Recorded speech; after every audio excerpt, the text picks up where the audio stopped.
សុករស់នៅជាមួយជីដូនវ័យចំណាស់ម្នាក់ប្រកបមុខរបរដំបានមានជីវភាពក្រលំបាកណាស់សុកជាមនុស្សខ្ជិលច្រអូសហើយល្ងងបំផុតរាល់ថ្ងៃគេដេករហូតដល់ថ្ងៃរះចាំងខ្លួនទោះជាត្រូវកម្ដៅថ្ងៃយ៉ាងណាក៏គេនៅតែដេកក្រមួកពេលក្រោយពីដេកសុកទៅអង្គុយសំកប់នៅផ្លូវកាច់ជ្រុងក្បាលផ្ទះមួយដែលមានមនុស្សដើរទៅដើរមកពេលរដូវរងាសុកទៅអង្គុយអប់ក្បាលចង្គង់អាំងភ្លើងនៅទីនោះទោះបីភ្លើងឆេះអស់នៅសល់តែផេះក៏ដោយក៏សុកនៅតែសំកប់មុខផេះនោះទៀតអ្នកស្រុកគេហៅថាអាកំចិលអាំងផេះ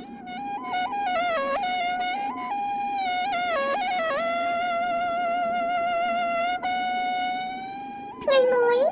ជីដូនអង្វរចៅថាណែចៅប្រុសចៅធំហើយចៅល្មមទៅធ្វើការឲ្យគេ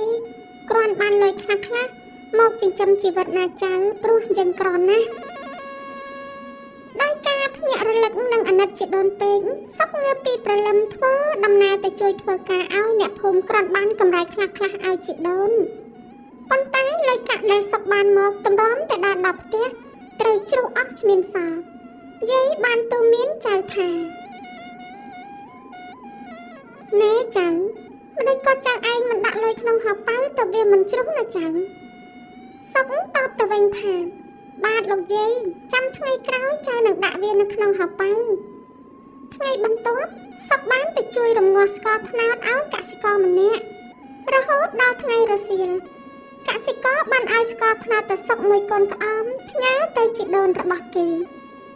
ចៅសុកបានស្ករហើយកញ្ញុតក្អមស្ករចូលក្នុងហោប៉ៅតតែក្អមបាយខ្ទេចសល់តែស្ករបន្តិចបន្តួចនៅក្នុងហោប៉ៅត្រឡប់មកផ្ទះវិញសុកដើរបណ្ដើររត់បណ្ដើរតម្រុំមកដល់ផ្ទះស្ករដែលនៅក្នុងហោប៉ៅក៏ហូរអស់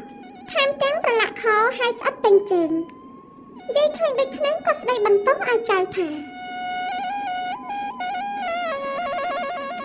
ពុទ្ធោចៅជីដូនឯងគួរតែលីឬក៏ទូលនឹងក្បាលដើរថ្នមទៅវាមិនកំពុំណាចៅសុកឆ្លើយទាំងរដេបរអឹបថាបាទលោកយាយថ្ងៃក្រោយចៅនឹងធ្វើតាមលោកយាយស្អែកឡើងសុកទៅរកការងារផ្សេងទៀតម្ដងនេះសុកបានទៅជួយធ្វើការឲ្យថៅកែនេសាទម្នាក់តាំងពីព្រឹករហូតដល់ល្ងាចអ្នកនេសាទនោះបានធ្វើប្រហុកទុករាប់សិបពាងសម្រាប់លក់ចេញទៅភូមិស្រុកផ្សេងអ្នកនេសាទបានឲ្យប្រហុកទៅសុកមួយកញ្ចប់ធំដោយខ្ចប់នឹងស្លឹកឈូកជារង្វាន់ដែលគេខំធ្វើការពេញមួយថ្ងៃសុកបានប្រហុកហើយក៏លើកកញ្ចប់ប្រហុកទូលលើក្បាលម្នីត្រឡប់មកផ្ទះវិញនៅតាមផ្លូវធ្វើដំណើរដោយបោះចំហៀនមួយថ្នមតម្រាំដល់ផ្ទះទឹកប្រហុកហ្នឹងក៏បានហូរស្រក់ចូលក្បាលស្អុយពេញទាំងខ្លួនយាយឃើញដូច្នេះក៏ស្ដីបន្ទោសឲ្យចៅថាចៅនេះមិនក៏ល្ងងម្លេះរបស់ស្អុយបាត់នេះឯងគួរតែយួរនឹងដៃរបស់ឯងទៅល្អណាចៅបាទលោកយាយចៅដឹងហើយសុកឆ្លើយទៅញ័រមាត់ស្អែកឡើងសុកបានទៅជួយធ្វើការឲ្យអ្នកដុតនំលក់មួយដែលនៅភូមិចិត្តនោះដែរលុះដល់ពេលល្ងាចអ្នកដុតនំនោះបានប្រាប់ទៅសុកថាថ្ងៃនេះយើងលក់នំអស់ហើយខ្ញុំគ្មានអ្វីឲ្យឯងទេណាសុកឯងយកកូនឆ្កែមួយនេះទៅថ្ងៃក្រោយវាអាចកោះអណ្ដើកដេញសត្វហើយវាចេះចាំផ្ទះទៀតផងសុកអរគុណអ្នកលក់នំហើយក៏ចាប់កូនឆ្កែយូរត្រឡប់មកផ្ទះវិញដោយសារតែឆ្កែមិនទាន់ស្គាល់ម្ចាស់វាខំរើបំរាស់កន្ត្រោងក្រញ៉ាំខំដាច់ដៃជើងសុកជាច្រើនកន្លែងតម្រាំមកដល់ផ្ទះ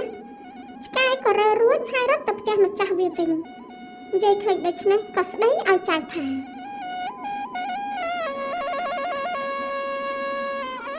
ចៅនេះពិតជាល្ងងគ្មានលេខដាក់មែនសត្វប្រភេទនេះគួរតែរកខ្សែចង់ដឹកអូវាមកទៅវិសំណាចៅសុកក៏ឆ្លើយថាបាទលោកយាយ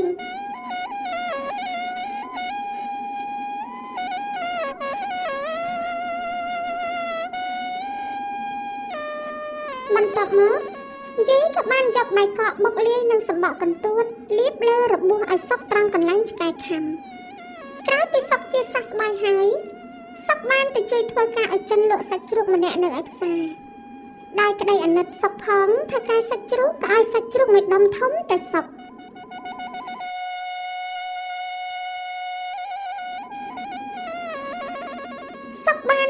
ហើយគេសប្បាយចិត្តណាស់ម្ដងនេះសុកយកខ្សែចំសាច់ជ្រូកអូសតាំងពីផ្សាររហូតមកដល់ផ្ទះពេលនោះសាច់ជ្រូកត្រូវបានប្រឡាក់ដីនិងខូចខ្ទេចខ្ទីអស់យាយឃើញដូច្នេះខឹងនឹងសុកជាខ្លាំងបានស្ដីឲ្យចៅថា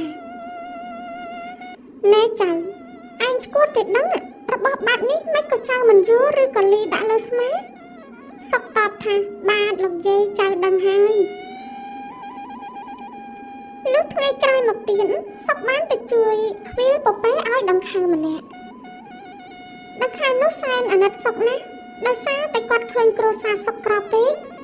គាត់ក៏ឲ្យមេពពែមួយទៅសុកទុកគ្រាន់ចិញ្ចឹមយកកូនម្ដងនេះសុកត្រេកអរហួសពីការគិតរបស់គេថាពីពេលនេះតទៅគេនឹងថែទាំមេពពែមួយនេះឲ្យបានល្អ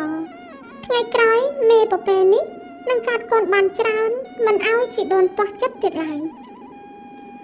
សុកក៏ចាប់មេពពែលីមកផ្ទះវិញតែនៅតាមផ្លូវមេពពែស្រែកម៉ែហើយជើងវាបំរាស់ឡើងលើខ្វាយដែលគ្មានចំណងសុកលីពពែកាត់ថ្នល់កាត់ទីផ្សារកាត់ទីប្រជុំជនផ្អើលទាំងក្មេងផ្អើលទាំងចាស់សើចគ្រប់គ្នាតែសុកមិនខ្វល់ពីការសើចចំអករបស់មនុស្សទាំងនោះឡើយនៅស្រុកនោះមានសេដ្ឋីប្តីប្រពន្ធ2នាក់មានកូនក្រមុំម្នាក់មានរូបឆោមឡោមពណ៌ស្រស់ស្អាតទោះតែនាងជាមនុស្សគោ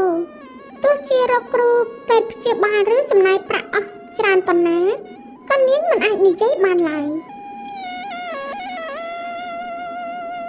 សេដ្ឋីបានប្រកាសថាបើមាននរណាអាចធ្វើឲ្យកូនគាត់ចេះនិយាយគាត់នឹងលើកកូនស្រីនិងចែកទ្រព្យសម្បត្តិឲ្យទៅអ្នកនោះកប់ជួនពេលនោះសុកលីពពែតាមផ្លូវមកដល់មុខផ្ទះលោកសេដ្ឋីស្រាប់ពេលដែលនាងឈរលើផ្ទះក្រឡេកឃើញសុកលីពពែបះជើងខ្វាយស្រែកម៉ែ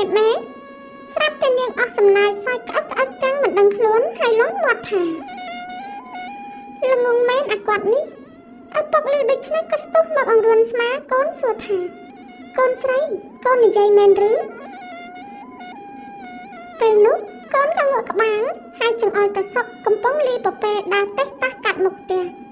សេដ្ឋីត្រេកអរណាស់ក៏បញ្ជាអ្នកបម្រើថាពួកឯងប្រញាប់ទៅហៅអ្នកកំឡោះនោះមកជួបយើង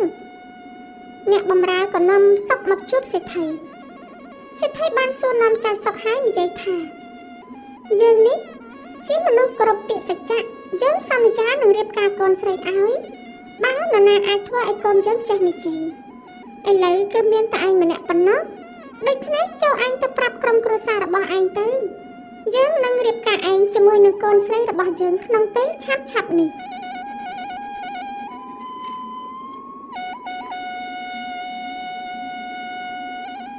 3ថ្ងៃក្រោយមកចៅសុកបានរៀបអាពាហ៍ពិពាហ៍យ៉ាងកក្រឹកកក្រែងជាមួយនឹងកូនស្រីសេដ្ឋីឯជីដូនក៏បានមករស់នៅជាមួយចៅបានសេចក្តីសុខក្សេមក្សាន្តរហូតតទៅ